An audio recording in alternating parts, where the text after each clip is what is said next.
Hello बच्चों, कैसे हैं आप। उम्मीद है कि आप बहुत अच्छे होंगे, शानदार होंगे, ज़बरदस्त होंगे।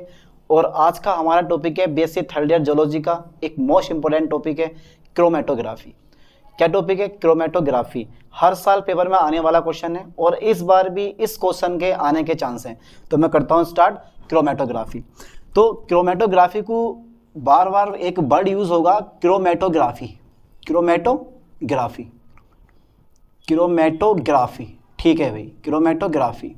अब इसमें हमें एक चीज़ ये देखनी है कि इसको हिंदी में हम क्या बोलते हैं। इसको हिंदी में हम क्या बोलते हैं, ठीक है। तो इसको हिंदी में बोला जाता है वर्ण लेखिका। वर्ण लेखिका यानी कि क्रोमेटोग्राफी दो वर्ड से मिलकर बना है, ठीक है। और वर्ड कौन से हैं? ग्रीक, क्योंकि अधिकांश साइंस हो, जोलॉजी हो, जो भी चीज़ आई है वो ग्रीक वर्ड से ही मिलकर बनी है। अधिकांश ग्रीक वर्ड होते हैं जिनका हिंदी में अर्थ अलग होता है, इंग्लिश में कुछ अलग मीन्स होता है, ठीक है। तो क्रोमेटोग्राफी, क्रोमेटोग्राफी, क्रोमेटोग्राफी,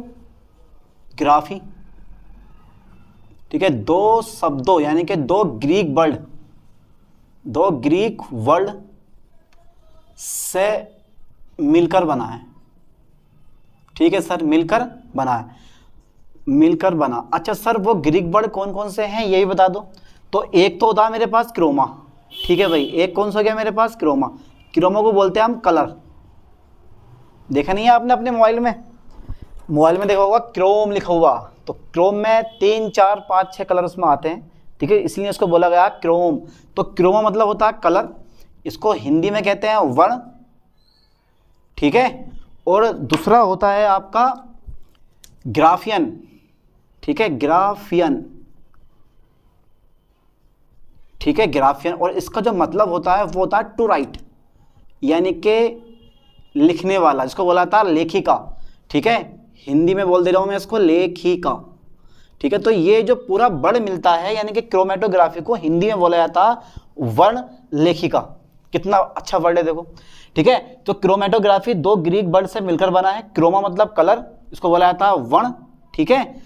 और ग्राफियन मतलब टू राइट, लेखिका। तो इसको जो पूरा मिलके बनता है ये वाला, ये बनता है पूरे का पूरा वर्ण लेखिका। वर्ण लेखिका, ध्यान देना है, वर्ण लेखिका। तो क्रोमेटोग्राफी को हिंदी में वर्ण लेखिका कहते हैं।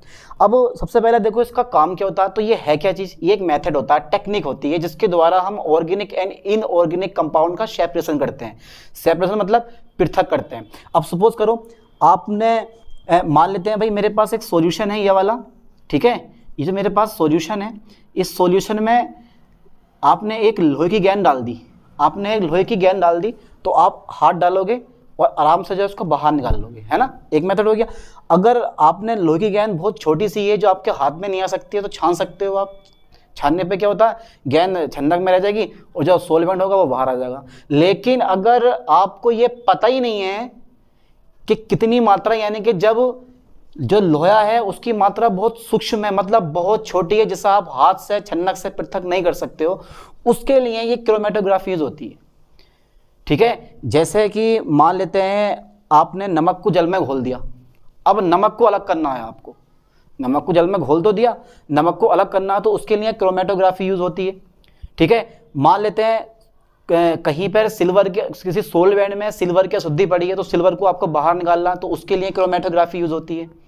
तो बहुत सारे एग्जांपल आपको क्रोमेटोग्राफी के देखने के लिए मिल जाएंगे, लेकिन कभी हमने इसको समझा नहीं कि यार रियलिटी में क्रोमेटोग्राफी होती क्या, ठीक है। ऐसे ही ब्लड होता है, ब्लड में तुम्हारे पास कर्पस लेस होती हैं, कणिकाएं होती हैं, उनको पृथक करना, ठीक है। नहीं, यूरिन में जो घटक होते हैं उनको पृथक करना।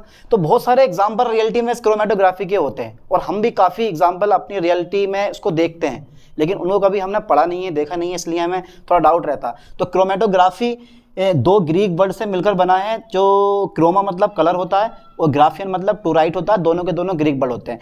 तो अब करते क्या है, तो मैं एक पॉइंट और लिखवा दे रहा हूँ कि इसकी जो खोज की थी वो खोज की थी मिखाइल, ठीक है, तस्बेट ने। मिखाइल तस्बेट ने मैं लिख दे रहा हूँ कि इस विधि का विकास, ठीक है, इस मेथड का विकास, इस मेथड का विकास किसने करा था? मिखाइल, ठीक है, तस्बेट ने। तस्बेट ने 1906 में किया था, 1906 में किया था, ठीक है, ध्यान देना, तो करते क्या है कि इस मेथड द्वारा, लिखवा दे रहा हूँ मैं इस लाइन को भी, कि हमें करना क्या है कि भाई इस मेथड द्वारा ठीक है सर, इस मेथड द्वारा ऑर्गेनिक, चाहे वो कंपाउंड कैसे हो आपके पास, ऑर्गेनिक एंड इनऑर्गेनिक कंपाउंड को या पदार्थों को बोल सकते हो आप, या कणों को बोल सकते हो, कंपाउंड्स को सेपरेट किया जाता है। सेपरेट समझते हो ना आप? हाँ समझते हैं सर, सेपरेट किया जाता है, सेपरेट किया जाता है। ठीक है, इस मेथड द्वारा ऑर्गेनिक एंड इनऑर्गेनिक कंपाउंड्स को सेपरेट किया जाता है, मतलब इस मेथड द्वारा ऑर्गेनिक एंड इनऑर्गेनिक कंपाउंड को पृथक किया जाता है। ठीक है, नेक्स्ट पॉइंट देखो, अब बात कर लेते हैं क्रोमेटोग्राफी किस सिद्धांत पर आधारित है। क्रोमेटोग्राफी किस सिद्धांत पर आधारित है, तो डाल देता हूं मैं इसका प्रिंसिपल यानी कि नियम या सिद्धांत बोल रहा हूं, प्रिंसिपल ऑफ क्रोमेटोग्राफी, क्रोमेटो। ठीक है सर, पढ़ाओ से करके जरा क्या पॉइंट है क्या नहीं, किस सिद्धांत पर आधारित है। ठीक है, देखो सिद्धांत समझना बड़ा इजी है इसका। आप जब पढ़ोगे ना, बुक से, किताब से पढ़ोगे या फिर मॉडल से पढ़ते हो तो ऐसा लगेगा डिफिकल्ट, लेकिन जो मैं पढ़ा रहा हूँ इस पर फोकस करना है, यही नोट्स हैं आपके, और लिख के भी यही आना पेपर में आपका, मैं पूरा लिखवा दूंगा। देखो अगर आप क्रोमेटोग्राफी की बात करोगे तो दो फेस होती हैं इसमें। एक होती है मोबाइल फेस, मोबाइल तो समझते हो ना, मोबाइल किसे कहते हो आप, मोबाइल। चलो आप मुझे मोबाइल की डेफिनेशन बताओ, क्या होगी मोबाइल की डेफिनेशन। मोबाइल मतलब एक ऐसा उपकरण है जिसको आप कहीं भी किसी भी स्थान पे ले जा सकते हो, वही तो था मोबाइल। ठीक है, लैपटॉप वगैरह हो गए, उनको आप हर एक जगह नहीं ले जा सकते हो, तो मोबाइल एक ऐसा डिवाइस होती है जिसको आप कहीं भी किसी भी स्थान पे ले जा सकते हो, है ना। तो प्रिंसिपल ऑफ क्रोमेटोग्राफी, तो अगर ये आपको डिटेल से पढ़ना है तो देखो ध्यान से ज़रा। सबसे पहले देखो मैंने एक कोई भी एक कॉलम ले लिया है, इस कॉलम में मैंने भर दिया है कुछ इस टाइप का पत्थर मान लो, ये इसको बोला जाता है Al2O3 मान लो, चलो एलुमिना, क्योंकि इसका यूज़ होगा, एलुमिना सिलिकेट का यूज़ होगा आगे। ठीक है, चलो मैंने इसको एलुमिना मान लिया। अब क्या करते हो आप, अब देखो तो ये जो है कांस्टेंट रहता है, इसको बोलते हैं हम इमोबाइल फेस। ठीक है, और एक होती है चल फेस, यहाँ से जो है सॉल्यूशन गिराया जाता, मिश्रण गिराया जाता, जिसमें अवयव होते हैं। अब मिश्रण पता ही है आपको, मिश्रण जो होता है, मिक्सचर किसे कहते हो आप, जो दो या दो से अधिक, ठीक है, पदार्थों से मिलकर बनता, वही तो मिक्सचर होता है। दो या दो से अधिक पदार्थों को मिलाने पर क्या बन जाता है, मिक्सचर बन जाता। और उसमें जो दो या दो से अधिक पदार्थ हैं उनको अलग करना ही हमारा कौन सी मेथड है, क्रोमेटोग्राफी है। ठीक है, तो यहाँ से क्या है मेरे पास, देखो ये जो आपके पास दिखाई दे रहा है, ये जो सोलवेंट है हमारा, यानी कि मिक्सचर है हमारा, इस मिक्सचर को क्या करेंगे हम, इस मिक्सचर को हम क्या कहाँ गिराएंगे, इस मिक्सचर को हम गिराएंगे इसके ऊपर। ठीक है, एलुमिना के ऊपर। ध्यान देना, इस मिक्सचर में क्या है, दो या दो से अधिक पदार्थ हैं। जब इसको आप इस एलुमिना के ऊपर गिराते हो तो जितने भी इसमें इनके जो अवयव हैं यानी कि घटक हैं, जिनसे मिलकर ये मिक्सचर बना है, वो क्या होगा, यहाँ पर भिन्न भिन्न प्रकार से उनकी भिन्न भिन्न मात्राएं चिपक जाएंगी। यहाँ किसी दूसरे पदार्थ की चिपकेगी, यहाँ पर किसी दूसरे पदार्थ की चिपकेगी, यहाँ पर किसी दूसरे पदार्थ की चिपकेगी, जिसके कारण हमें रंगीन पट्टियाँ दिखाई देनी शुरू हो जाती हैं। अगर मिश्रण में 3 घटक है तो हमें 3 पट्टियाँ दिखाई देती हैं, मिश्रण में 2 घटक है तो हमें 2 पट्टियाँ रंगीन दिखाई देती हैं, जिसकी वजह से उसका नाम पड़ा क्रोमेटोग्राफी। ठीक है, तो इसमें 2 फेस होती हैं। एक तो होती है, कहने का मतलब यह है कि इसमें 2 फेस होती हैं, एक होती है इमोबाइल फेस और दूसरी होती है मोबाइल फेस। ठीक है, मोबाइल फेस इसको बोला जाता है गतिशील, इसको बोला जाता है गतिमान प्रवस्था या गतिशील प्रवस्था, इसको बोला जाता है अचल प्रवस्था जो ना चलती हो। ठीक है नहीं, तो सिद्धांत की अगर बात करोगे तो सिद्धांत का मतलब ये होता है कि आप डायरेक्टली बोल सकते हो कि किसी अवशोषक, यानी कि यह विधि एक ऐसे सिद्धांत पर आधारित है कि अधिशोषक पर मिश्रण के भिन्न भिन्न अवयवों का अधिशोषण भिन्न भिन्न होता है। ये लाइन में लिखवाने वाला हूँ। ठीक है, यह विधि इस सिद्धांत पर आधारित है, इस सिद्धांत पर क्या है, आधारित है। यह विधि इस सिद्धांत पर आधारित है कि अधिशोषक पर, काय पर, अधिशोषक पर। ठीक है, मिक्सचर मतलब मिश्रण के भिन्न भिन्न अवयवों का, ठीक है सर, मिश्रण के भिन्न भिन्न अवयवों का, भिन्न भिन्न अवयवों का भिन्न भिन्न अवयवों का, ठीक है, अधिशोषण भिन्न भिन्न होता है। अधिशोषण कैसा होता है? भिन्न भिन्न होता है। ध्यान देना जरा, भिन्न भिन्न होता है, भिन्न भिन्न होता है। ठीक है भाई, तो यह विधि इस सिद्धांत पर आधारित है कि अधिशोषक पर मिक्सचर के भिन्न भिन्न अवयवों का अधिशोषण कैसा होता है? भिन्न भिन्न होता है। सिंपल सा मेथड है, ठीक है। इस मेथड में 2 फेस होती हैं। इस मेथड में कितनी फेस होती हैं? इस मेथड में 2 फेस होती हैं। 2 फेस होती हैं। अच्छा सर, 2 फेस होती हैं, कौन कौन सी होती हैं? एक होती है मोबाइल फेस और दूसरी होती है इमोबाइल फेस। ठीक है, लिख दो।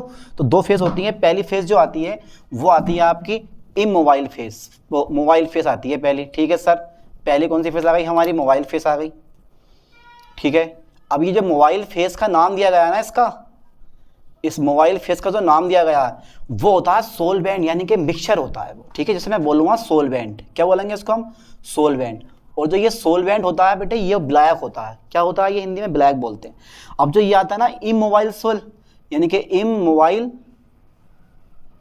ठीक है, इमोबाइल फेस जो आती है इसको बोला जाता है मैट्रिक्स। क्या बोलते हैं इसको? मैट्रिक्स, मतलब अचल प्रवस्था, जो अपने स्थान से ना हिलती हो। ठीक है, ये बेचारा ऐसे का ऐसे रहेगा, जो सोलवेंट होगा वही इसके ऊपर से प्रवाहित होगा। फोकस करना है, ठीक से समझना है इस चीज को। ठीक है, नहीं तो 2 फेस हो गई।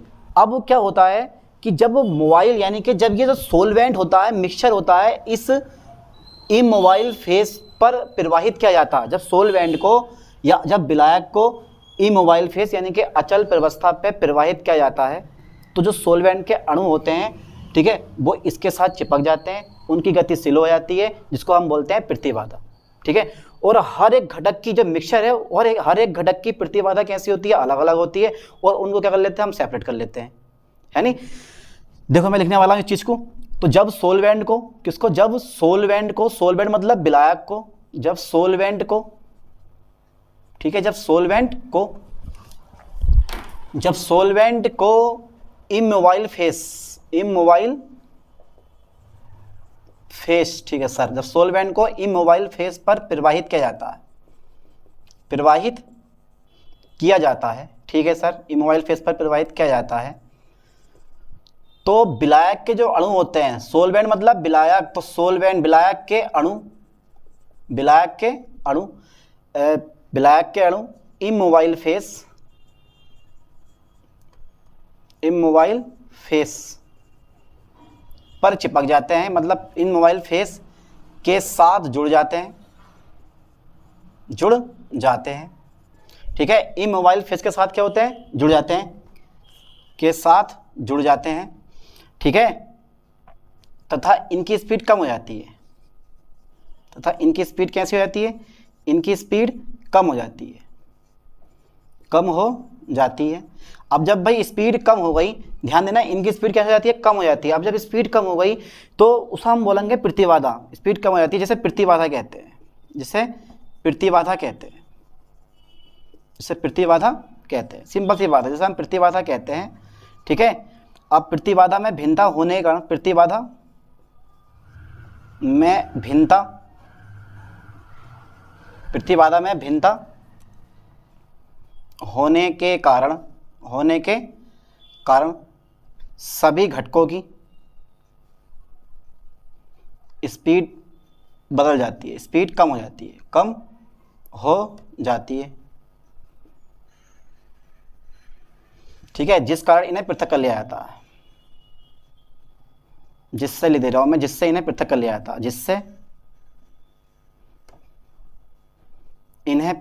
जाता है, पृथक कर लिया जाता है। ठीक है भाई, कर लिया जाता है।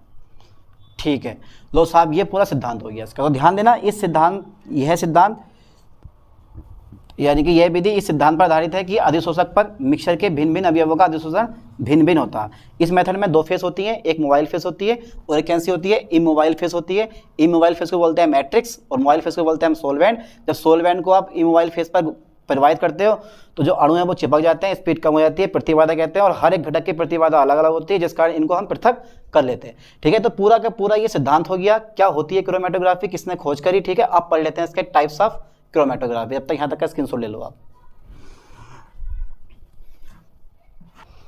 अब एक लॉन्ग क्वेश्चन है, आपको टाइप्स भी पढ़ने पड़ेंगे, तो टाइप्स डाल देता हूँ मैं heading, types of chromatography, chromatography, ठीक है, टाइप्स ऑफ क्रोमेटोग्राफी। ठीक है साहब, टाइप्स ऑफ क्रोमेटोग्राफी।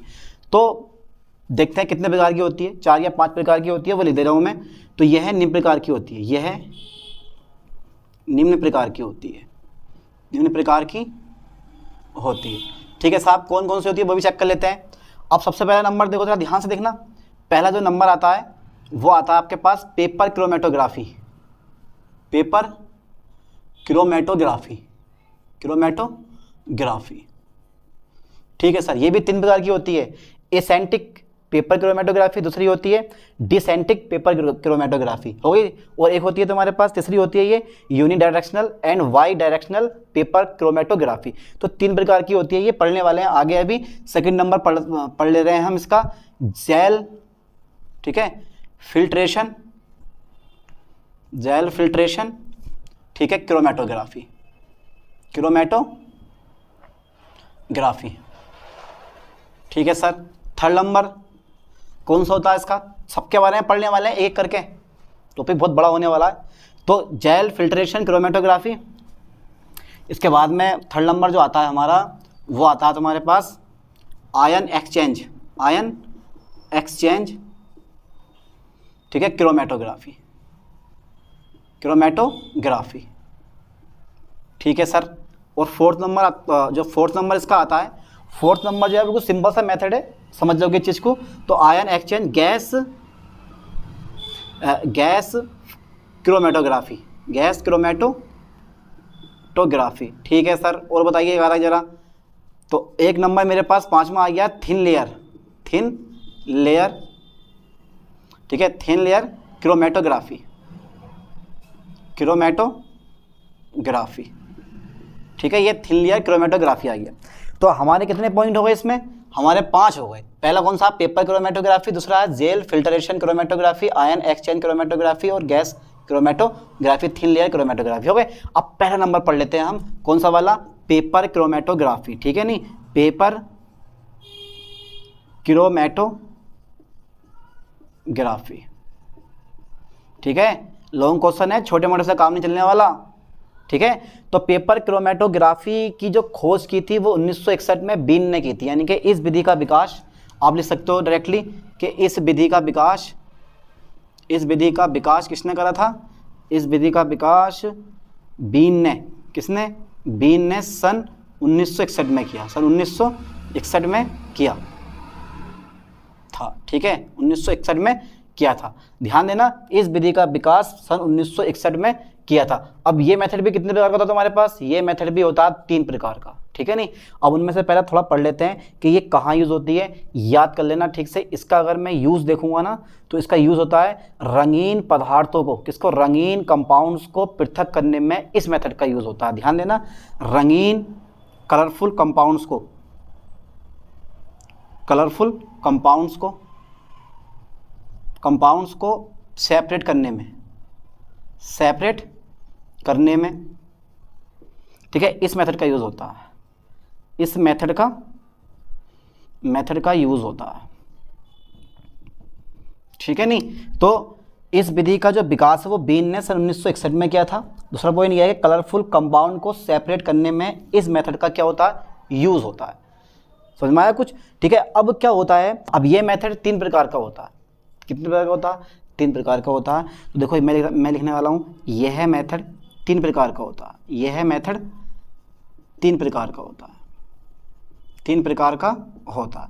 ठीक है साहब, ये मेथड 3 प्रकार का होता है। तो हमें बताओ कौन कौन सा होता है। एक होता है आरोही पेपर क्रोमेटोग्राफी, एक होता है अवरोही पेपर क्रोमेटोग्राफी, बड़ा ईजी है। ठीक है, दोनों के दोनों लिखवाने वाला हूँ। पहला नंबर क्या है मेरे पास, पहला नंबर आता है, जरा ध्यान देना, एसेंटिक, एसेंटिक, एसेंटिक पेपर क्रोमेटोग्राफी, क्रोमेटोग्राफी, ग्राफी। ठीक है सर, एसेंटिक पेपर क्रोमेटोग्राफी यानी कि आरोही का मतलब समझते हो नीचे से ऊपर की ओर, तो आरोही पेपर क्रोमेटोग्राफी। ठीक है, लिखवाएं इसके बारे में थोड़ा सा। तो सबसे पहले देखो चित्र बनाओ, और अगर आपने वो चित्र बना लिया तो सिंपल सी बात है एसेंटिक पेपर क्रोमेटोग्राफी आप समझ लोगे। कैसे समझ में आएगा? चित्र देखो, चित्र पे ध्यान देना, कितना सिंपल चित्र है, बिल्कुल बच्चों वाला। तुम तो इतना हार्ड, इतने इजी टॉपिक को हार्ड समझते हो। जब आप पढ़ रहे हो तो क्या इजी क्या हार्ड। अगर आपको 2 या 3 इजी टॉपिक आ गए तो सिंपल सी बात है आप हार्ड टॉपिक भी अपने आप कर लोगे। तो ये मेरे पास कुछ इस टाइप का है, और यहाँ से थोड़ा सा आपको कर देना है, और यहाँ से आपको एक पेपर लेना है एक ये इस टाइप का, और जिसका निचला सिरा होता है वही सोलवेंट में डुबा देना है। ये होता है हमारा सोलवेंट। सोलवेंट, सोलवेंट मतलब विलायक। ठीक है, सोलवेंट। और ये होता है तुम्हारे पास पेपर, तो यह है पेपर स्ट्रिप, पेपर स्ट्रिप। ठीक है नहीं, और यहाँ से जो मोशन होगी ना, ध्यान देना, यहाँ जो मोशन होगी ये वाली, ये होगी सोलवेंट की मोशन होगी ऊपर की ओर, नीचे से ऊपर की, क्योंकि आरोही क्रम कौन सा था 1 2 3 4 होता।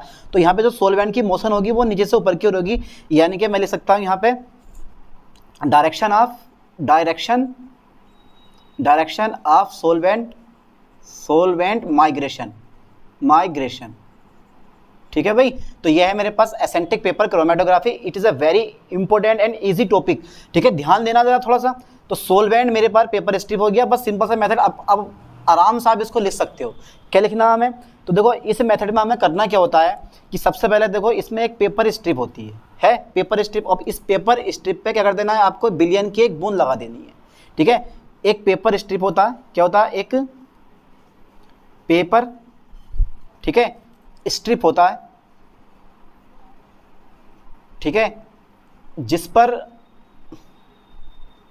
पर काय की सॉल्यूशन की एक बूंद मतलब स्पॉट, धप्पा लगा देना है, स्पॉट लगा देना है, लगा देते हैं। लगा दिया बेटे, देखो मैंने ध्यान से। तो एक पेपर स्ट्रिप होता है, सिंपल सा बात है यार, एक पेपर स्ट्रिप होता है जिस पर सॉल्यूशन का एक स्पॉट लगा देते हैं। लो साहब, सॉल्यूशन का एक स्पॉट लगा दिया मैंने, स्पॉट लगा देते हैं, सॉल्यूशन का एक स्पॉट लगा देते हैं। सिंपल सी बात है, लगा दिया, घबराया नहीं है बिल्कुल भी देख के इसको। ठीक है, अब क्या होता है कि जो इसका निचला सिरा होता है ना पेपर स्ट्रिप का, इसका पेपर स्ट्रिप का जो निचला सिरा होता है, कौन सिरा होता है बेटे, निचला सिरा। देखो ये जो मेरे पास सोलवेंट है ना, ये जल है और कार्बनिक पदार्थ है कोई ना कोई। ठीक है, कार्बनिक पदार्थ तथा जल के मिश्रण में डुबा देते हैं। निचला सिरा, पेपर स्ट्रिप का निचला सिरा कार्बनिक पदार्थ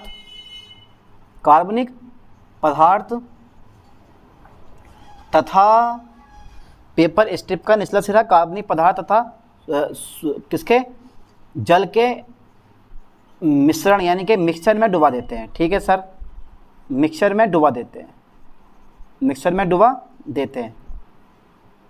देते हैं। इसके बाद क्या होता है, इसके बाद बस कहानी क्या होनी है, कहानी होनी है कि सोलवेंट की डायरेक्शन किधर को है, नीचे से ऊपर की ओर है। तो जब बेचारा ये हमारा सोलवेंट है वो नीचे से ऊपर की ओर चलने लगता है, जिसमें पेपर जो होता है ना, पेपर वो भीग जाता है, मतलब पेपर से रिसाव होने लगता है, यानी कि सोलवेंट वो नीचे से ऊपर की ओर जाने लगता है। और जो ये धप्पा होता है, यहाँ पे कोई ना कोई कलर जो है आपके दिखाई देने लगते हैं, इधर उधर सब में ये कलर यहाँ दिखाई देने लगते हैं। मैं लिखने वाला हूँ कि जो सोलवेंट होता है, कौन सा वेंट होता है, सोलवेंट जो होता है वो नीचे से ऊपर की ओर जाने लगता है, नीचे से ऊपर की ओर जाने लगता है, ऊपर की ओर जाने लगता है। ठीक है, जिससे क्या होता है, जिससे ठीक है स्पॉट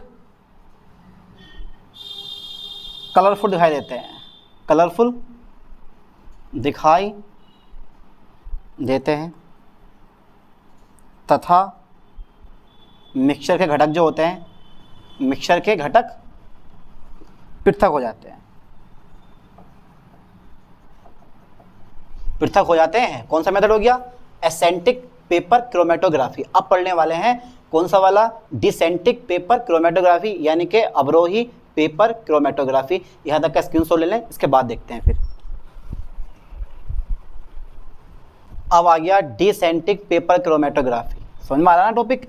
तो डाल देता हूं मैं हेडिंग डिसेंटिक, ठीक है, पेपर क्रोमेटोग्राफी, पेपर क्रोमेटोग्राफी। आप खुद करोगे बेटे, अपने आप करोगे इस चीज़ को, खुद लिखना थ्योरी अपने आप। देखता हूँ कौन लिखता है थ्योरी, कौन नहीं लिखता। बताना मुझे ज़रा, कौन थ्योरी लिखता है, कौन नहीं लिखता। ज़रा थोड़ा ध्यान देना हल्का सा। तो सेम कहानी है इसमें, ये बिल्कुल सेम कहानी है। पेपर स्प्रेड लेते हैं, सोलवेंट लेते हैं, बिल्कुल सेम पीछे वाला फिगर है एकदम।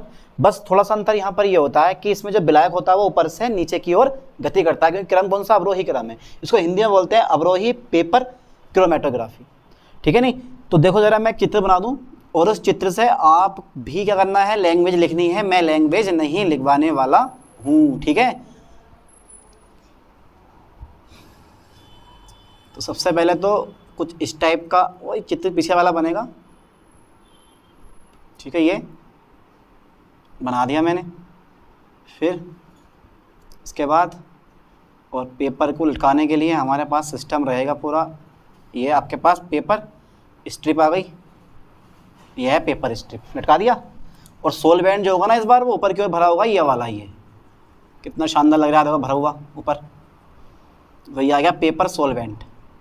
ओ पेपर स्ट्रिप यानी कि पेपर की कोई फाइल आ गई, ठीक है, पतली परत जैसा बोलते हैं हम। और ये नीचे जो है हमारे पास सोलवेंट टाइप का इकट्ठा हो जाएगा। तो ये है हमारे पास सोलवेंट, और ये आगे मेरे पास डायरेक्शन इस बार नीचे की ओर, यानी कि डायरेक्शन, बहुत बड़ा टॉपिक है भाई। यह डायरेक्शन नीचे की ओर मेरे पास है ना। तो जब डायरेक्शन नीचे की ओर है मेरे पास, तो सिंपल से बात है, डायरेक्शन ऑफ सोलवेंट माइग्रेशन, ठीक है भाई। तो ये पेपर मेरे पास पेपर स्ट्रिप आ गई, हो गया कंप्लीट। बस ये हो गया तुम्हारे पास डिसेंटिक पेपर क्रोमेटोग्राफी। सिंपल सी बात है, इसमें भी सेम क्या करते हैं हम, एक स्पॉट लगा देते हैं, ठीक है। अब एक स्पॉट मतलब बिलियन का स्पॉट लगाते हैं। इसमें भी क्या होता है, एक पेपर स्ट्रिप होती है, एक क्या लगा देते हैं, एक स्पॉट लगा देते हैं, यानी कि एक बूंद, बिलियन की एक बूंद लगा देते हैं। और जो तुम्हारे पास सोलवेंट होता है वो ऊपर से नीचे की ओर आता है। तो सोलवेंट में यानी कि जो मिक्सर में जितने भी घटक होंगे, जो सोलवेंट आपने बनाया उसमें जितने भी घटक होंगे, यानी कि बिलियन में जितने भी घटक होंगे, तो वो एक यहाँ आ जाएगा, एक यहाँ, एक यहाँ, सब अलग अलग आ जाते हैं, है ना। सब अलग अलग हो जाएंगे। अब अलग अलग कलर शो करेंगे और आराम से उनको आप पृथक भी कर सकते हो। क्या बोला मैंने बोला कि बिलियन, देखो एक पेपर स्ट्रिप होती है, इसमें हमने क्या कर दिया, एक लगा दिया, बिलियन की एक बूंद लगा दी, यानी कि एक स्पॉट लगा दिया। अब सोलवेंट ऊपर से गिरेगा नीचे की ओर को, तो इसके अंदर जो घटक होंगे आपके, कोई भी घटक हो, वो सब अलग अलग रंग में पृथक हो जाएंगे, ठीक है। जब सब अलग अलग रंग में पृथक हो जाएंगे तो सिंपल सी बात है कि जो भी आपका कंपाउंड होगा वो सबका सब अलग हो जाएगा। यानी कि मैं लिखने वाला हूँ, देखो क्या लिखने वाला हूँ इसमें मैं, कि एक पेपर स्ट्रिप होता है, एक पेपर स्ट्रिप होता है, एक पेपर स्ट्रिप होता है, एक पेपर स्ट्रिप होता है, ठीक है सर, एक पेपर स्ट्रिप होता है। अब जो ये पेपर स्ट्रिप होता है, इस पर क्या करते हैं हम, क्या करते हैं इस पर एक बिलियन की बूंद, एक बिलियन की बूंद, ठीक है, लगा देते हैं, लगा देते हैं। ऊपरी सिरा जो होता है बिलियन का, ऊपरी सिरा कार्बनिक पदार्थ, कार्बनिक पदार्थ तथा सोलवेंट तथा जल के मिक्सचर में डूबा होता है। मिक्सचर में क्या होता है, डूबा होता है। कैपिलरी रिएक्शन होती है, मतलब केशिका क्रिया होती है, बड़ा सा बनेगा, केशिका क्रिया इसको बोलते हैं। कैपिलरी रिएक्शन का मतलब होता है रिसाव होता है, ऊपर से नीचे की ओर रिसाव होता है, कैपिलरी क्रिया होती है, क्रिया होती है, जिससे सोलवेंट जो होता है वो ऊपर से नीचे की ओर आता है, ऊपर से नीचे की ओर आता है, और आता है, तथा मिक्सचर के जो घटक होते हैं पृथक हो जाते हैं। मिक्सचर के घटक सेपरेट हो जाते हैं, पृथक हो जाते हैं। हो गया सेकंड नंबर हमारा, ठीक है, किसका, ये डिसेंटिक पेपर फोटोक्रोमेटोग्राफी। एक और रह गया unidirectional and bidirectional paper chromatography. Third number ला देता हूँ मैं इसका। Unidirectional and bidirectional paper chromatography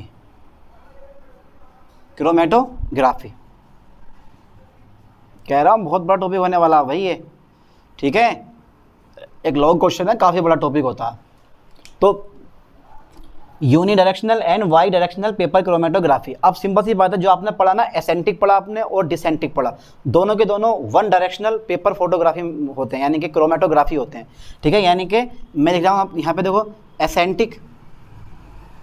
एसेंटिक and डिसेंटिक, ठीक है नहीं, क्रोमेटोग्राफी, पेपर क्रोमेटोग्राफी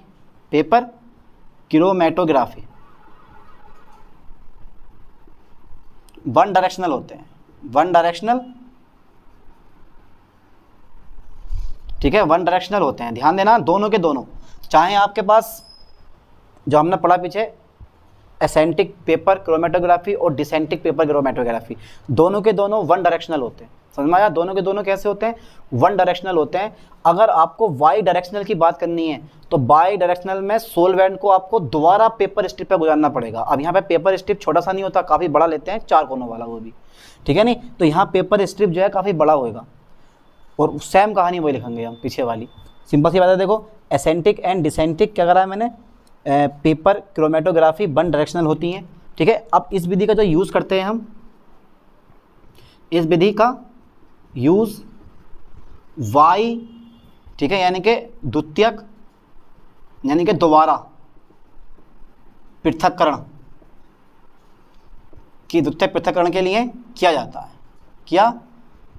है। इसमें होता क्या है कि इसमें भैया एक 4 कोनों वाला पेपर होता है, 4 कोनों वाला एक पेपर होता है, ठीक है। अब इस पेपर पर वही कहानी, सेम पीछे वाली कहानी, इस पेपर पर क्या करते हो, विलयन का एक स्पॉट लगा देते हैं, एक बूंद लगा देते हैं, एक धप्पा लगा देते हैं, ठीक है नहीं। इस पेपर पर देखो, इस पेपर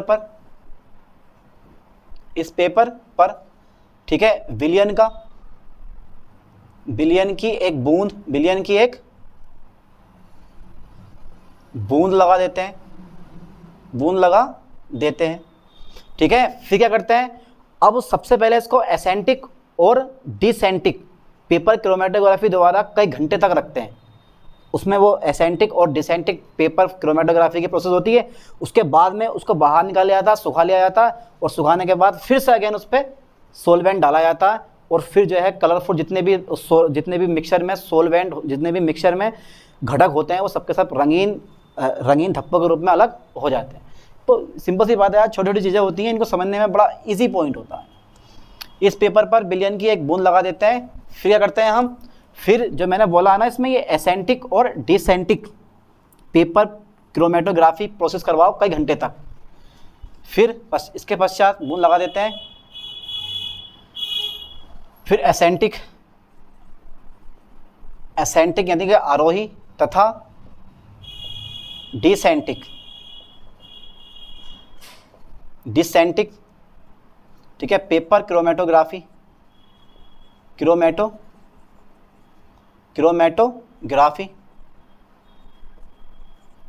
प्रोसेस कई घंटों तक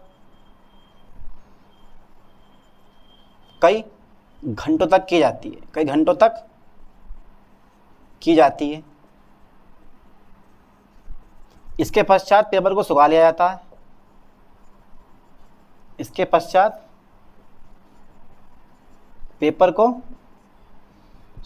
जाता है। सुखा लिया जाता है, ठीक है। इसके पश्चात पेपर को क्या करते हैं, हम सुखा लेते हैं, और सुखाने के बाद ना फिर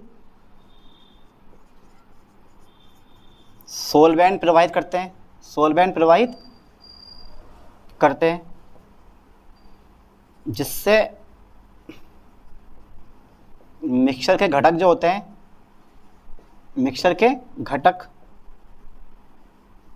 रंगीन यौगिकों के रूप में पृथक हो जाते हैं, पृथक हो जाते हैं। ठीक है, तो ये वीडियो हुई तुम्हारे पास, बहुत लंबा लंबा हो रहा है, इतना बड़ा कौन लिख पाओगे, बस समझते रहो। आरोही अवरोही वन डायरेक्शनल होते हैं। अगर दोबारा आपको सेपरेट करना है तो दोबारा आपको सोल्वेंट डालना पड़ेगा। उससे क्या होता है कि मिक्सर के जो घटक होते हैं, यानी कि मिक्सर में जो भी रंगीन कंपाउंड होते हैं, वो सबके सब पृथक हो जाते हैं। बस ज़्यादा हमें कथा लिखनी नहीं है, बहुत हो गया इसमें इतना। अब इसके बाद देखो और एक चीज़ और है, देखो इस लाइन पे मैं एक चीज़ और है, जो मैं ये स्पॉट लगाया ना, मैंने कहाँ लगाया मैंने स्पॉट, इसमें ये यहाँ पे जो ये पता लगा था कि इस पेपर पर बिलियन की एक बूंद लगा लेते हैं। और ये बाईं साइड से, ध्यान देना, ये जो बाईं साइड होती है ना आपका, लेफ्ट हैंड कौन सा है, ये वाला लेफ्ट हैंड है, ये वाला राइट हैंड होता है। तो लेफ्ट हैंड से लगभग 1 इंच, कितने इंच, 1 इंच, ध्यान देना, 1 इंच दूरी पर ये स्पॉट लगाया जाता है। ठीक है, ये भी लाइन अगर चाहो तो लिख दियो कि भाई जो पेपर होता है मेरे पास, मैंने 4 कोनों वाला पेपर लिया है, इस पेपर पर ये स्पॉट कहाँ लगाते हैं, बाईं साइड से, लेफ्ट साइड से 1 इंच दूरी पर लगाते हैं। फिर सोलवेंट गिराते हैं, यानी कि एसेंटिक और नॉन एसेंटिक प्रोसेस की, यानी कि एसेंटिक और डी एसेंटिक प्रोसेस की जाती है। उसके बाद फिर अगेन जब सोलवेंट गिराते हो तो आपको कुछ इस टाइप से ये देखने के लिए मिल जाएगा पेपर, कुछ इस टाइप से मिलेगा आपको देखने के लिए। ये चकोर पेपर थोड़ा नीचे तक जाएगा, ये यहाँ पे इस टाइप से ये कलरफुल आपको मिल जाएंगे। ठीक है, नहीं इस टाइप से ये आपको कलरफुल कंपाउंड मिल जाएंगे मिक्सचर के। और ये क्या, ये बिलियन की एक बूंद है, यानी कि मिक्सचर की एक बूंद है। और ये क्या, इस मिक्सचर में जो घटक होंगे ना हमारे रंगीन कंपाउंड होंगे, वो सब अलग अलग रंगों के रूप में आपको दिखाई देने शुरू हो जाएंगे, यानी कि पृथक हो जाएंगे। कितना इजी मेथड है देखो ये वाला, है नहीं। अब इसके बाद पढ़ लेते हैं यूजेस, यानी कि पेपर क्रोमेटोग्राफी के क्या यूज होंगे, है ना। तो मैं पढ़ लेता हूँ, देखो डाल देता हूँ मैं हेडिंग, पेपर क्रोमेटोग्राफी, क्रोमेटोग्राफी के यूज। ठीक है, पेपर क्रोमेटोग्राफी के यूज। अब क्या होता है पहला यूज में अगर लिखवाऊं तो बेटे पहला यूज बड़ा इजी होता है इसका। जो ब्लड होता है ना, उस ब्लड में कर्पसलेस यानी कि कणिकाएं होती हैं, उन कणिकाओं को पृथक करने में, यानी कि ब्लड के घटकों को पृथक करने में। दूसरा यूज होता है तुम्हारे पास जो यूरिन होता है, उसके घटकों को पृथक करने में। तीसरा यूज होता है जो बैक्टीरिया में एमिनो एसिड होते हैं, उनका अध्ययन करने में। कई जगह यूज होता है इसका। तो पहला नंबर लिख दे जाऊँ मैं, ब्लड के कणों को या ब्लड के घटकों को पृथक करने में, ठीक है, पृथक करने में। सही है, ठीक है। दूसरा नंबर बताओ सर जरा। दूसरा नंबर मेरे पास होता है यूरिन के घटकों को पृथक करने में, यूरिन के घटकों को पृथक करने में, घटकों को, ठीक है, लिख लेना, पृथक करने में, पृथक करने में। और एक थर्ड नंबर और रह गया आपके पास, बैक्टीरिया में एमिनो एसिड, बैक्टीरिया में एमिनो एसिड का अध्ययन करने में, एमिनो एसिड का अध्ययन करने में। तो ये 3 जगह इसका यूज होता है। ठीक है, ध्यान देना, एमिनो यानी कि बैक्टीरिया में एमिनो एसिड का अध्ययन करने में। अब इसके बाद पढ़ेंगे हम जेल फिल्ट्रेशन क्रोमेटोग्राफी। और भी जो टाइप बचे हैं वो सब पढ़ेंगे, पर वो पढ़ेंगे नेक्स्ट लेक्चर में, नेक्स्ट वीडियो में। तब तक के लिए थैंक्स।